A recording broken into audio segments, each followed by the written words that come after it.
নমস্কার। আমি এই ভিডিওটা বানাচ্ছি আজকে বেশ অনেক দিন ধরে ভাবনা চিন্তার পর আমি এই ভিডিওটা বানাচ্ছি। আমার এই ভিডিওটা বানানোর প্রধান উদ্দেশ্য হচ্ছে প্রথমত যে আমি প্রেগনেন্সি রিলেটেড একটা পোস্ট করেছিলাম আমার ফেসবুক প্রোফাইলে। তো সেই প্রোফাইলে আমার কাছে প্রচুর কোয়ারিজ এসছে একটা বিষয়, যে আমার প্রেগনেন্সি লস কীভাবে হয়েছে বা ঘটনাটা কী হয়েছিল, কেন হয়েছিল, অনেকেই জানতে চেয়েছেন।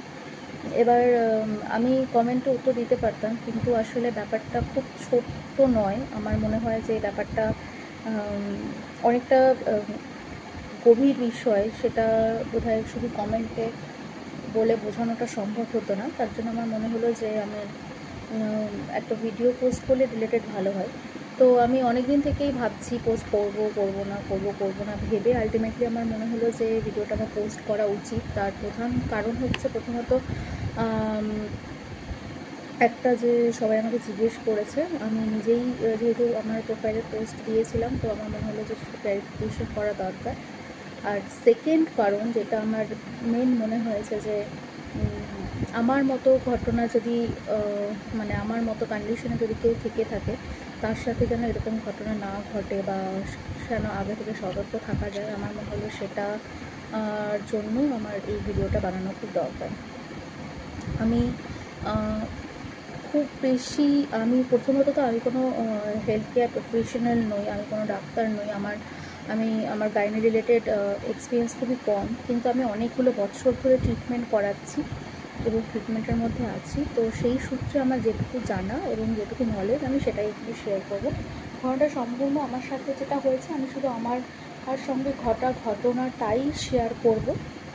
এর থেকে বেশি কিছু আমার বলার নেই, বা আমি খুব বেশি প্রফেশনাল এক্সপিরিয়েন্স কিছু শেয়ার করতে পারবো না। শুধুমাত্র আমার সাথে যেটুকু ঘটেছে সেই ঘটনাটুকুই জানার চেষ্টা করছি। আচ্ছা, এবার আমার এই ঘটনাটা বলার আগে আমাকে কিছু প্রিভিয়াস ডিটেলস আমার দেওয়া দরকার। সেটা হচ্ছে আমি এর আগেও একবার কনসিভ করেছিলাম, এটা আমার ফার্স্ট প্রেগনেন্সি নয়। আগে আমি যে কনসিভটা করেছিলাম that was a heterotopic pregnancy. And let me explain what is heterotopic. যারা জানেন তারা জানেন, যারা জানেন না তাদের জন্য বলছি। আমরা একটোপিক প্রেগনেন্সি সম্পর্কে এখন অনেকেই জানি। হেটেরোটোপিক ইজ দুটো প্রেগনেন্সি, মানে টুইন ছিল, যেটা একটা আমার নর্মালভাবে এসছিল এবং আরেকটা আমার টিউবের মধ্যে ফার্টিলাইজ হয়ে গেছিলো। তো সেই কারণে দ্যাট ওয়াজ একটা একটোপিক ছিল, একটা নর্মাল প্রেগনেন্সি ছিল, এবং আমার দুটোই প্রথমটা মিসক্যারেজ হয়। প্রথমটা আমি বুঝতে পারিনি, ওই সময় আমাকে মেডিসিন দেওয়া হয়েছে, এবং তারপরের যে ঘটনাটা হয় সেটা হচ্ছে তারপরে আমার ব্লিডিং বন্ধ না হওয়ার কারণে আমার আবার টেস্ট করা হয়। অনেকবার রিকারেন্ট টেস্ট করার পর জানা যায় যে আমার আরেকটা একটোপিক আছে, এবং সেই জিনিসটাও আমার কিন্তু সেটা আমার ওটি করতে হয়েছিলো। তো প্রথমে মানে প্রথমটা তো ক্লিয়ার করার জন্য একটা মানে যেটা নর্মাল ডিএনসি বলে প্রবাবলি, সেটা হয়, এবং সেকেন্ডটা কিন্তু একটোপিক প্রেগনেন্সির আমার ল্যাপ্রোস্কোপি করে টিউবটা বাদ দিতে হয়েছিল। তো এই দুটো আমার কিন্তু সার্জারি আগে হয়েছে। এবার আসি এই প্রেগনেন্সির প্রসঙ্গে। মোটামুটি আফটার 1 ইয়ার নিয়ার অ্যাবাউট, বা হ্যাঁ 1 বছরের পরে মোটামুটি আমি আবার সেকেন্ড টাইম কনসিভ করি। এবং প্রথম কনসিভের প্রথম দিকটাতেই আমার কিন্তু একটু ব্লিডিং হচ্ছিল, মানে একদম প্রথম থেকেই আমার ব্লিডিং হওয়া শুরু হয়। কনসিভ করার বোধহয় 7-10 দিন বা 15 দিন এরকম, আমার ঠিক এক্স্যাক্ট এখন মনে নেই, কিন্তু ব্লিডিং হয়েছে, মানে প্রথম মাসেই একবার ব্লিডিং হয়েছে। ডাক্তার দেখানোর সঙ্গে সঙ্গে ডাক্তার কিন্তু তখন আমাকে বেড রেস্ট বলে দিয়েছিলেন। I was in complete bed rest, এবং আমার মেডিসিন চলছিল এবং ইঞ্জেকশন চলছিল, প্রোজেস্টেরন ইঞ্জেকশন, প্রোজেস্টেরন মেডিসিন, এরকম প্রচুর কিছু সাপ্লিমেন্ট আমার কিন্তু প্রথম দিন থেকে চলছিল, এবং ভীষণ কনসিয়াসলি আমাকে ডাক্তারবাবু কিন্তু অ্যাডভাইস করেছিলেন ফর রেস্টিং ইন বেড। দেন বোধহয় তার পরেও নেক্সট মান্থেও আমার ব্লিডিং হয়, এবং সেই সময়তেও ডাক্তারবাবু আমাকে বেড রেস্ট নেওয়ার জন্য বলেছিলেন, এবং ওই 2 মাস কিন্তু আমি কমপ্লিট বেড রেস্টে ছিলাম। তো প্রেগনেন্সির first month and second month, আমি ডিসেম্বরে কনসিভ করেছি, ডিসেম্বর, জানুয়ারি, ফেব্রুয়ারি আমি কিন্তু বেড রেস্টে কমপ্লিটলি ছিলাম। প্রথম দিকটা আমি একটু জবে, মানে আমি এক জায়গায় কাজ করতাম, আমি সেখানে যাচ্ছিলাম, কিন্তু তারপরে ব্লিডিং হওয়ার পর থেকে কিন্তু আবার একদমই বন্ধ ছিল এবং আমি টোটালি বেড রেস্টে ছিলাম। শুধুমাত্র আমি বাথরুমে যাওয়ার জন্য, মানে বেসিক টুকুর জন্য আমাকে উঠতে হতো, তারপর তাছাড়া আমি পুরো খাওয়া দাওয়া সমস্ত কিছু আমার বিছানায় ছিল। এবং তারপরে 2 মাস 3 মাস 3.5 মাস আমি কিন্তু পুরো বেডেই ছিলাম। আমি বেড থেকে উঠতাম না, বাইরে যেতাম না, হাঁটতাম না, খাট থেকে নামতাম না, কিচ্ছু না, শুধু বাথরুম করতে যেতাম, স্নান করতে যেতাম, ব্যাস ওইটুকুই, আমি খাটেই থাকতাম। তারপর আস্তে আস্তে বোধহয় 3.5 মাস 4 মাসের মাথায় আমার কিন্তু ডাক্তারবাবু আমাকে জানান যে আমি এবার হাঁটাচলা করতে পারি এবং আমি বাইরে বেরোতে পারবো এবং নর্মালি যেরকম সবাই থাকে সেরকম থাকতে পারবো। তো স্বাভাবিকভাবেই আমিও সেটা মানা শুরু করি এবং ডাক্তারবাবু আমাকে বলেছিল যে আমি হাঁটাচলা যাওয়া আসা করতে পারবো সেটা, কিন্তু তারপরেও কিন্তু আমি হাঁটাচলা বা যাওয়া আসা খুব একটা করতাম না। যতটা দরকার আমার ততটাই করতাম, তার বেশি কিন্তু আমি কখনো করিনি। বেরিয়েছি হয়তো 1-2বার, কিন্তু সেটাও খুব রেয়ার, মানে সেটুকু 4 হুইলারেই গেছি এবং 4 হুইলার থেকে হয়তো 1 পা হেঁটে কোথাও গেলাম, এবার মানে চলে আসলাম, মানে গাড়িতেই খুব এমার্জেন্সিতে যেতাম। আর আমার যখন টেস্টগুলো হতো ইউএসজি বা কিছু, সেই টেস্টগুলো কিন্তু আমি সবসময় গাড়িতে গেছি এবং হুইল চেয়ারে করে আমাকে টেস্টের ওখানে ঢোকানো হতো। তো এরকমভাবেই আমি চলছিলাম। তারপরে মোটামুটি আমাকে ইঞ্জেকশন যেটা প্রোজেস্টেরনের দেওয়া হতো, আমার মেডিসিনটা থ্রু আউট প্রেগনেন্সি চলেছে, যতদিন আমার প্রেগনেন্সি ছিল, কিন্তু যে প্রোজেস্টেরন ইঞ্জেকশনটা আমি নিচ্ছিলাম সেই ইঞ্জেকশনটা আমি নিয়েছি মোটামুটি ওই 3-3.5 মাস মতন প্রোজেস্টেরন ইঞ্জেকশন আমি নিয়েছি। তারপর কিন্তু আমাকে ইঞ্জেকশনটা তারপরে বন্ধ করে দিতে পারে। আচ্ছা, ইন বিটুইন আমার বেশ কিছু টেস্ট হয়, এন্টি টেস্ট হয়, বাচ্চার প্রোগ্রেসিভ টেস্ট হয়, যেগুলো টেস্ট করার প্রয়োজন, আমি কিন্তু সেই টেস্টগুলো সব করেছিলাম এবং বাচ্চার গ্রোথ কিন্তু ভীষণ ভালো ছিল। আচ্ছা, এবার সেকেন্ড টার্মিস্টারে ঢোকার পর আমার একটা জিনিস শুরু হয়, সেটা হচ্ছে আমার পেটের মধ্যেখানে এই পোর্শনটাতে ব্যথা হতো, প্রচণ্ড ব্যথা হতো। প্রথমে গ্যাস ভাবা হয়েছিল, প্রথমে ভেবেছিলাম গ্যাসের জন্য হচ্ছে, তো গ্যাসের ওষুধ খেয়ে মেডিসিনেও কিন্তু কোনো কাজ হচ্ছিল না। এবার একটা টাইম পর আমার খাওয়া দাওয়া বন্ধ হয়ে গেল, মানে আমি খেতেই পাচ্ছিলাম না, যাই খাচ্ছিলাম তাতেই পেটে ব্যথা হচ্ছিলো, মাছ মাংস ডিম কিচ্ছু না। এবার তখন আমাকে ডাক্তারবাবু অ্যাডভাইস করেন একটা ইউএসজি করার জন্য। আচ্ছা, লাস্ট 3 মাসে আমি ইউএসজি করেছি, তারপর থেকে কিন্তু ডাক্তারবাবু আর কোনো ইউএসজি আমাকে দেননি। তো আমি যখন তারপরে ইউএসজিটা দিল আমাকে, ইউএসজি আপার অ্যাবডোমেন দিয়েছিল। তো আমাদের এখানে কিন্তু ইউএসজি নিজে থেকে কোনো করা যায় না, ডাক্তারবাবু যেটুকু বলে, মানে আমার যদি নিজেরও কোনো কিছু সন্দেহ, আমি কিন্তু নিজে গিয়ে ইউএসজি করতে পারবো না, যেহেতু প্রেগনেন্সির ইউএসজি কিন্তু ডাক্তারবাবু যতক্ষণ না বলবে ততক্ষণ দেবে না, মানে ওরা করে না বা রিপোর্ট দেয় না, আমাদের এখানে এই নিয়মটা আছে। তো যাই হোক, আমি তারপরে গিয়ে বোধহয় আপার অ্যাবডোমেনের জন্য, আচ্ছা তার আগে আমি 2বার হসপিটালে ভর্তি হয়েছিলাম। কেন?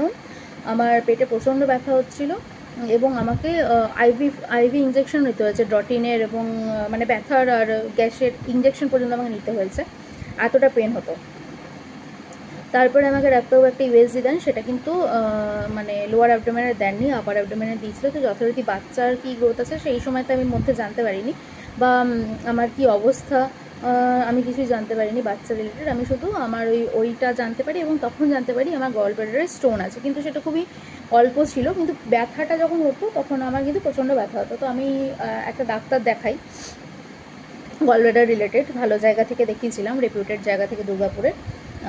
তো তিনি কিন্তু বলেছিলেন যে আমার গল ব্লাডার রিলেটেড কোনো ট্রিটমেন্ট এই মুহূর্তে করা সম্ভব না, কারণ একটা রিস্ক ফ্যাক্টর থেকে যায় এবং প্রয়োজন নেই, যেহেতু আমার এলএফটি এবং বাকি সমস্ত ব্লাড রিপোর্ট সব নর্মাল ছিল, খুব কমপ্লিকেশনস না হলে করা হবে না। তো যখন আমি জিজ্ঞেস করেছিলাম যে কী সলিউশন আছে তার, তো আমাকে বলা হয়েছিল যে একদম সাধারণ খাবার খেতে, সমস্ত ফ্যাট জাতীয় খাবার বন্ধ করে দিতে। তো তারপর থেকে আমার পুরো সেদ্ধ ভাত চলছিল, মানে 3.5-4 মাস থেকে মোটামুটি।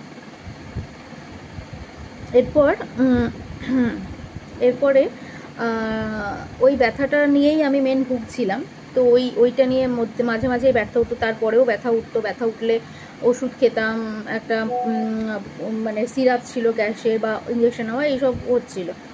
তারপরে আমি একদম সেদ্ধ ভাত খাওয়া যাবে থেকে শুরু করি, তখন 1 মাস আমি কিন্তু ভালো ছিলাম। আমার ব্লিডিং হয়েছে প্রথম 2 মাস ব্লিডিং হয়েছে, আমি কিন্তু খুব কনসিয়াস থাকতাম ওই ব্যাপারটা, আমাকে ওয়াশরুম গেলেই আমি কিন্তু ভীষণ নজর রাখতাম। আমার খুব ছোট্ট একটু ব্লিডিং হয়, আমার এই মিসক্যারেজটা হওয়ার 4 দিন আগে খুব ছোট্ট একটা ব্লিডিং হয়। আমি ডাক্তারবাবুর কাছে যাই ইমিডিয়েটলি, ভয় পেয়ে গেছিলাম হঠাৎ করে এতদিন পর আবার কেন হলো ব্লিডিংটা। আমি যখন ডাক্তারবাবুর কাছে যাই, ডাক্তারবাবু আমাকে ক্লিয়ারলি বলেছিলেন যে বেড রেস্টে চলে যেতে এবং ব্লিডিং বন্ধ হওয়ার মেডিসিন দেন। আমি ইউএসজি কথা বলে ডাক্তারবাবু বলেন 3 দিন বেড রেস্টে থেকে তারপর ইউএসজি করেই যেতে।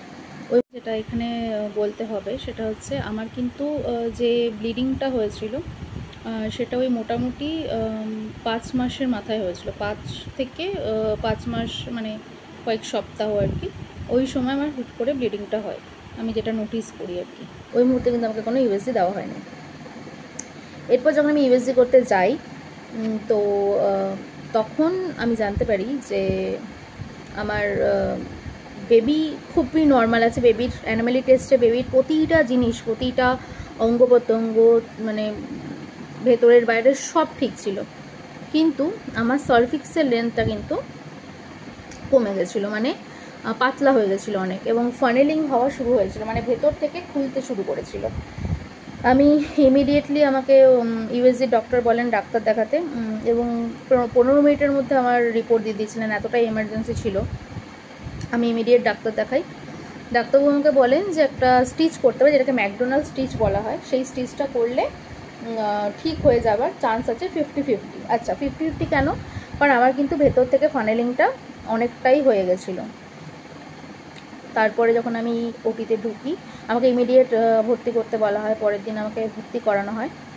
আমি যখন ওটিতে ঢুকি, আমার ইনজেকশন কোমরে দেওয়া হয়।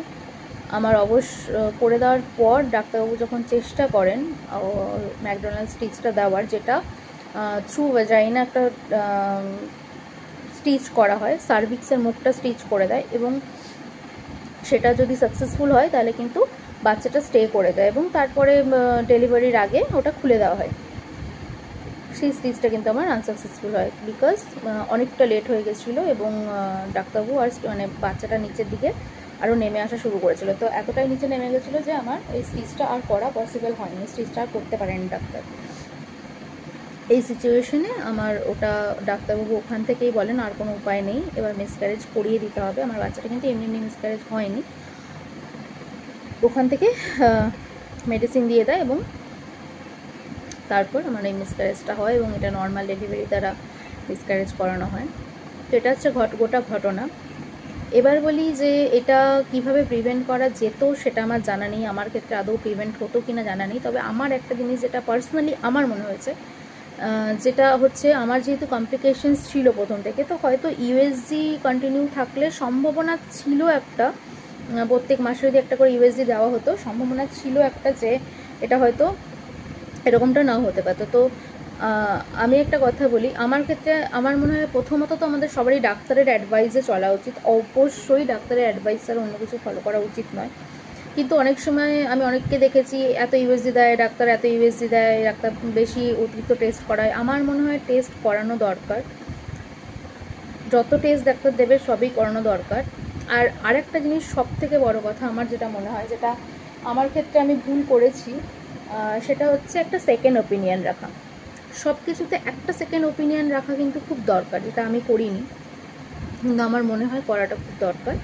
একটা সেকেন্ড ওপিনিয়ন রাখলে সেক্ষেত্রে নিজেদেরও অনেক কিছু ক্লিয়ার হয়। যেমন এই ইন বিটুইন দিস মান্থস, যে আমি থ্রু আউট মাই প্রেগন্যান্সি আমার কিন্তু প্রত্যেক মাসে একটা করে ইউএসজি করতে ইচ্ছে হয়েছে, এবং আমি নিজে অনেকবার চেষ্টা করেছি। আমি বিভিন্ন আমাদের দুর্গাপুরে অনেকগুলো জায়গা আছে, অনেক বেস্ট জায়গাতে কল করেছি, চেষ্টা করেছি যাতে তারা ইউএসজি করে। বাট যেহেতু প্রেগন্যান্সি রিলেটেড ইউএসজি আমাদের এমনই দুর্ভাগ্যক্রমে আমরা মানে এমনই অবস্থা আমাদের যে মেয়ে হলে মেরে দেওয়া হয়, এই করা হয় বলে আমাদের এখানে ইউএসজিটা ভীষণ একটা ট্যাবু আছে, এবং প্রেগনেন্ট থেকে ইউএসজি করে না।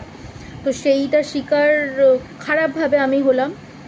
নিয়মটা অবশ্যই খুব ভালো, কিন্তু খারাপভাবে আমি হওয়াতে আমি কিন্তু ইউএসজি নিজের ইচ্ছায় করতে পারিনি, আমাদেরকে করা হয়নি।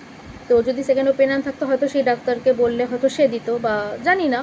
কিন্তু এটা আমি ডাক্তারের দোষ, আমার দোষ বা কার দোষ, আমি দোষে গুনে যাচ্ছি না, হয়তো কারোরই দোষ ছিল না, আমার কপালে ছিল, হওয়ারটাই হয়েছে। কিন্তু আমার মনে হয় যাদের একটু কমপ্লিকেশনস আছে তারা একটু বেশি সতর্ক হয়ে চলা উচিত। যেহেতু আমি অনেক সতর্কই ছিলাম, আমি বেশি বেরোতাম না, তাও আমার মনে হয় আমি যদি একদম বেড রেস্টে থাকতাম হয়তো ভালো হতো, যেহেতু আমার প্রথম দিকে ব্লিডিং হয়েছে। আর যদি কারোর এই কেসটা থাকে, ব্লিডিংয়ের কেস কখনো হয়ে থাকে, আমার মনে হয় থ্রু আউট প্রেগনেন্সি তার কমপ্লিট বেড রেস্টে থাকা উচিত, যেটা আমি ছিলাম না। কমপ্লিট বেড রেস্ট আমার ছিল না, যদিও ডাক্তারের অ্যাডভাইস শুনেই আমি এটা করেছি, বাট স্টিল আমার মনে হয় complete bed rest is necessary.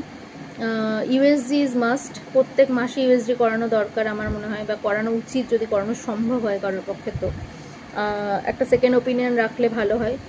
আর খুব কাছ থেকে নোটিস করাটা খুব দরকার। যেমন আমার যখন ব্লিডিং হয়েছিল, আমি প্রত্যেকবার ফ্ল্যাশের আগে আমি চেক করতাম যে কোনো কিছু এরকম কোনো কিছু আছে কিনা। তো আমি সেজন্য কিন্তু নোটিস করেছিলাম, না হলে হয়তো ঘরেই জিনিসটা হতো এবং আরও বাজে। আমার যেমন জল ভাঙতে শুরু করেছিল, আমার খুব স্লাইট আমি ফিল করতে পারতাম যে কিছু একটা ফ্লুইড ডিসচার্জ হচ্ছে, বাট যদি খুব ওই ফিলিংসটা আমার হয়তো আমি কোথাও একটু ওভার কনশাস ছিলাম সেজন্য হয়েছে, সেজন্য আমি খেয়াল করেছি। বাট ওটা যদি আমি খেয়াল না করতাম, সম্ভাবনা ছিল আরও লেটে, আরও দেরিতে জানতে পারতাম, তাহলে হয়তো আরও কিছু কমপ্লিকেশনস বেড়ে যেত। যাই হোক, আমার বারবার একটাই জিনিস মনে হয় যে ভীষণ কনশাস থাকা উচিত, এই সময়টা ভীষণ খেয়াল রাখা উচিত নিজের।